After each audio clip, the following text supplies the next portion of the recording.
Hello and welcome to another Warcraft 3 audio commentary. Today we're going to be watching a best of 3 from the WRL, and the map is of course going to be Turtle Rock in this game 1. We can see up at the 12 o'clock we actually have Purebe, also known as W4.DK.Lyn. Yes, the great Lyn, the red orc player, spawning here at the 12 o'clock position.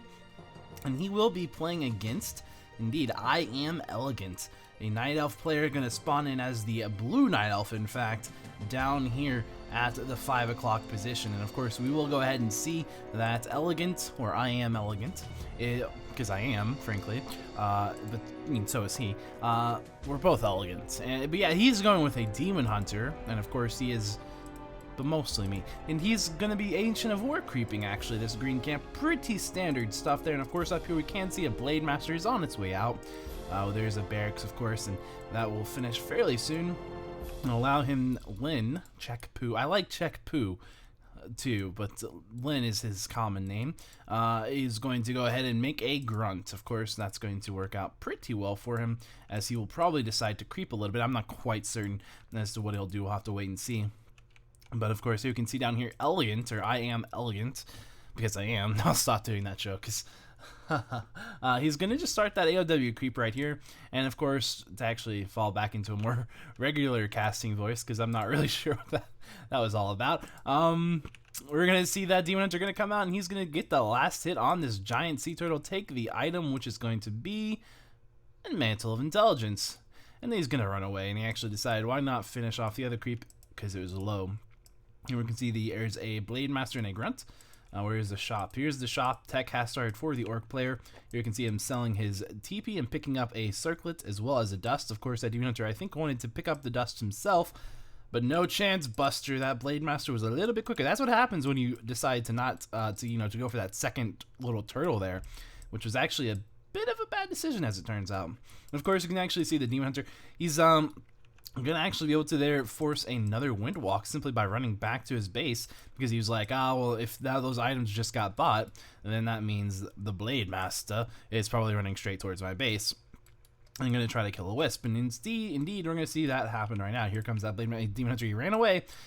His timing was slightly off, and there it is, being forced once more to go into Windwalk. Traditionally, you used to see Orc players just burn all of their Windwalk mana by attacking the Demon Hunter basically on every cooldown. We're actually going to see this Wisp get away from this Grunt at 5 HP because, of course, he wasn't making any headway there.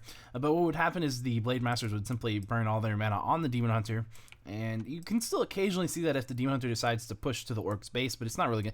You generally just don't see that anymore because you don't really have to use your Blade Master to do that. I think Orcs kind of saw, it's really not that, it's not really all that fruitful. But here at 1900, we will go ahead and see that Blade Master sell a Ring of Protection and probably pick up Boots of Speed right there. Demon Hunter, once again, slightly too late as he runs in, but he will be able to pick up Dust this time, even though he cannot actually go ahead and pick up the Boots, which definitely he would have liked to have done. Let's look at the text here. We can see that the Elf player only slightly behind the Orc player in tech. As we can see, that's the Elf player, and there's the Orc player. So, about that much. It's not a huge amount. And we'll see the Demon Hunter coming over here to go ahead and cast a Dust, hoping to get a mana burn off on that Blade Master, but not going to find him ultimately. As we can see, he saw those grunts and thought, maybe that Blade Master will be here. And he was very close. Sorry, a little bit hoarse. And what's going on here? There we go. It's terrible for your throat, but I'll do it. Yeah, and so we can see that now the Blade Master going down towards the Nav player's base. There are indeed 4 archers out here. We can see that Ancient of War maneuvering his way over to this orange camp, and we're going to see an Ancient of Wonders taking some damage from this Blade Master, and that actually is probably going to force him to cancel the shop, which is a little bit ridiculous. One hero can do that with 4. That's 8 food right there defending the base, but not quite enough for the 5 hero food Blade Master. You will see a Dust going off onto the Blade Master. The Demon Hunter, however, still does not have boots, and that is his only Dust charges. We'll see a little bit of blocking done by that Ancient of War. It doesn't look like it was intentional, but it will get one whack off on the Blade Master. Now the Blade Master is going to run away. As you can see, he is well out of range of that mana burn. Says it's time to use a healing salve and heal up a little bit. Over here at the 9 player base, we will see these 3 grunts trying to square off with these 5 archers right there, excuse me. And That's not going to work out too well for the grunts because, of course, the archers can simply shadow meld, and the grunts can't cast the dust. And even if they could, they don't have any inventory slots because that hasn't been upgraded. The backpack upgrade over here, we'll see that Blade Master still chilling. There was a Naga Sea Witch that we have seen just a moment ago for the elf player. It is in the elf player's base as well. And now I can see this Demon Hunter without boots still. Of course, I think by now boots probably have respawned. If not, he could have came over here if he really wanted boots. But maybe he'll just wait to pick him up from that shop if he decides to get them at all, which I think he should, but we'll see if he does. And now we can go ahead and see, now that the grunts have run back to the orc player's base and the Blade Master's taking a little bit of harass, it's time to go ahead and start to AOW creep this camp out right here.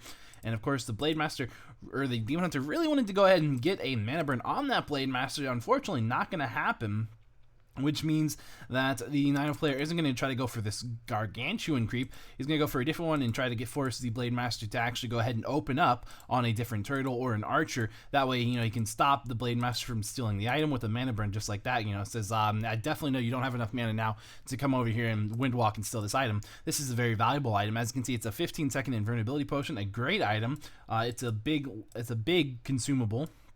I'm not quite sure what the exact level of the item. I think it's level 5. It might be level 4. But essentially, the 4 inner gold mines on Turtle Rock, this one, and that one, and that one, they all drop those big consumable items. They're very, very valuable, and you definitely do not want those stolen, especially on a Blade Master. And we're going to see Tauren Chieftain as the second hero for the orc player. Now, we will see once again another jack attempt coming in from Lyn onto Elegant, and of course it's varying effectiveness here. I mean, it just depends on because the creep camp was pulled out, which makes it very difficult to actually do much damage on a creep jack with.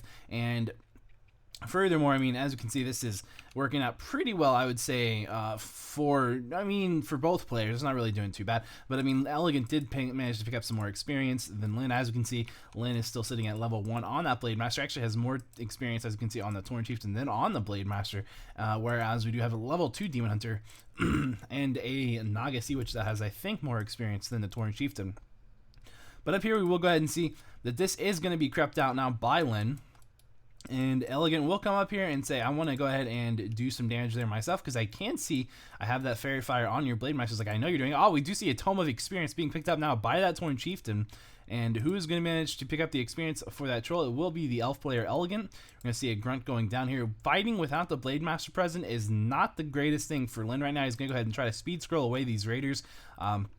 They have taken a lot of damage. Will he get them all out? That would be very nice. Of course, we will see that one grunt. It's certainly going to go down. There's not a lot that... no, maybe not. I think it's looking... It's a fall! It's going to stay alive ever so barely. And that's going to be very good. I'm not even really sure if I want to call that good micro or just... I don't even know. It was cool. That was nice. So the grunt did live, and all of those raiders did, of course, ensnare. Probably just finished researching. I'm not really sure, but... It kind of looked like Lyn was just sitting there waiting for those raiders to finish ensnare. And here we will see a healing scroll that's been picked up by the Tauren Chieftain. The Tauren Chieftain halfway through level 2 at this point. And the Blade Master is still sitting under level 2. But he is getting there. He does have a potion of lesser invulnerability at this point, and that's not a bad item, so he can do a little bit of damage in a fight should he need to. We will see a Tinker as the third hero for Elegant. Of course, this is kind of an odd strategy at this point. It's basically the standard strategy, except with a Naga Sea Witch at the second hero instead of a Beastmaster. It's not working out too bad. It's a very early Tinker, but we'll see it work. I mean, it's a 9-minute Tinker.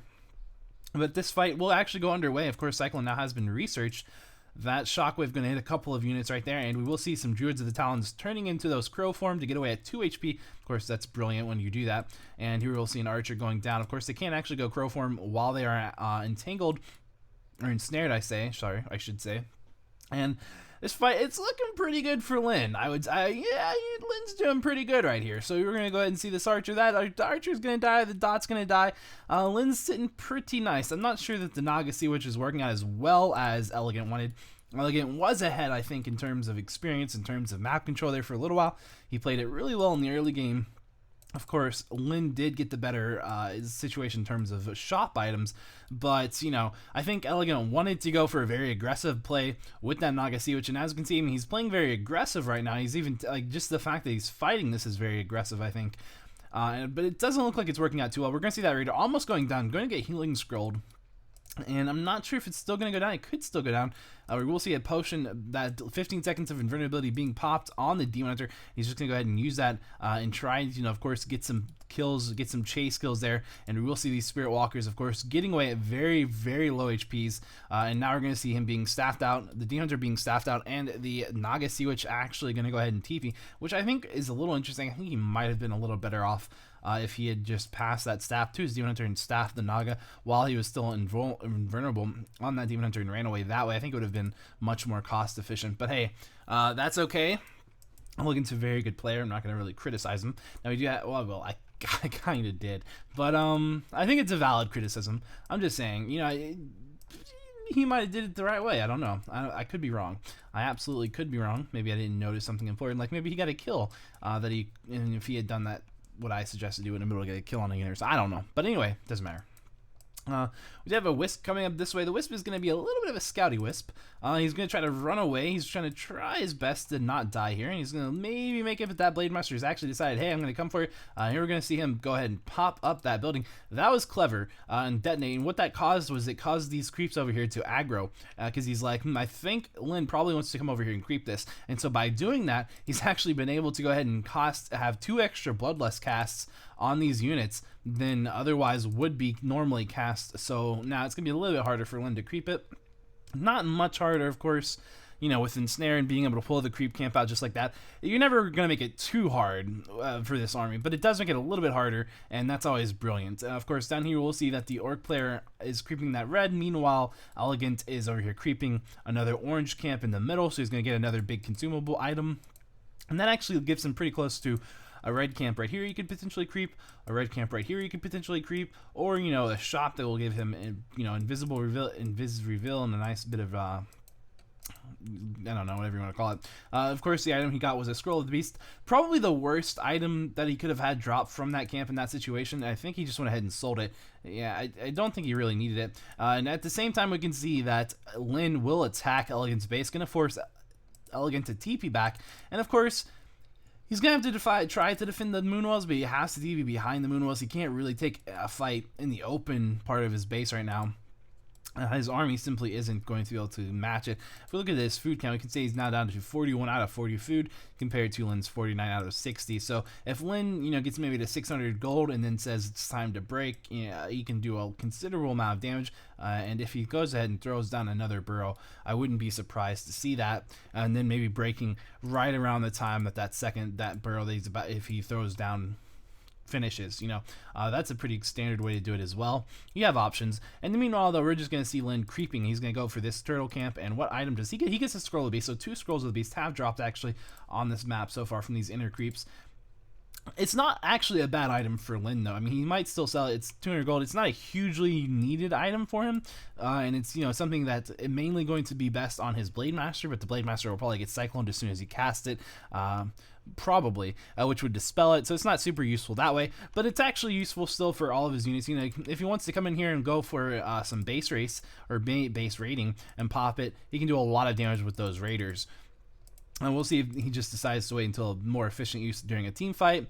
We'll see. And we're actually going to go ahead and see a Raider did actually get cycloned, and a Wisp was detonated to deny some experience to the Blade Master. However, that actually ended up dispelling the Cyclone as well. So slightly mistargeted maybe by EleGant, or maybe just a bad decision, or maybe a good decision. But I think, maybe giving 25 experience to the Blade Master would have been a better option if you get a Raider kill than letting a Raider walk away.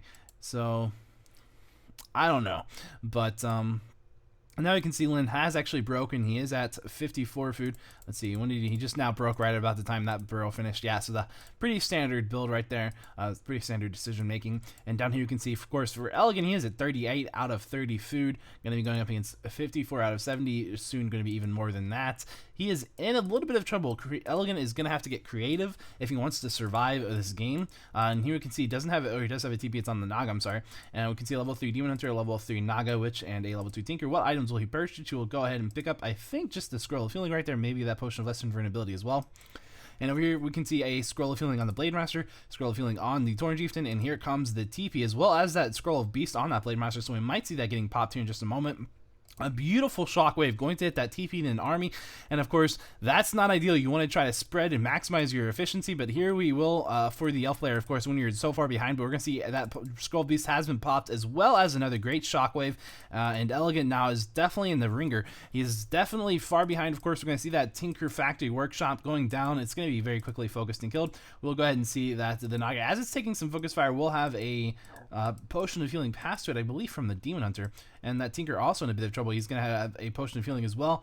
We'll see if it's going to be able to keep him alive. He's taking a lot of damage right now. He's not in a great spot for retreat, but he is going ahead and tanking it, is being quite brave. Oh, we're going to see him, get staffed. That's a good idea. Of course, Demon Hunter is also going to be a little bit aggressive here in terms of positioning, but he does have a potion of lesser invulnerability still. We will see that Naga going ahead and popping that potion of healing now and trying to retreat, but he will go ahead and get ensnared, and he potentially could be in a really bad spot. We do have these wisps here. They're going to try to come in here and provide some kind of support, but that Naga unfortunately will go down to that focus fire. Not a lot he could do about it. And there are a lot of very low units, low HP units right now. We can see Lyn just microing those things very, very closely, cutting it very closely. We're going to see that Demon Hunter getting staffed. He's going to try to run back. Will he get it? Oh, a very nice Pocket Factory. Demon Hunter sitting at 19 HP behind this Tree of Life. Unfortunately, he is quite overwhelmed. As you can see, he's down to 22 food, and that just goes, there goes the Tinker, and good game is called by Elegant. So well played by Lyn, of course. Good try from Elegant, and a very interesting strategy to go ahead and say, well, I think I have the advantage in the early game. Let's try to be a little bit more aggressive with that and picking up that Naga.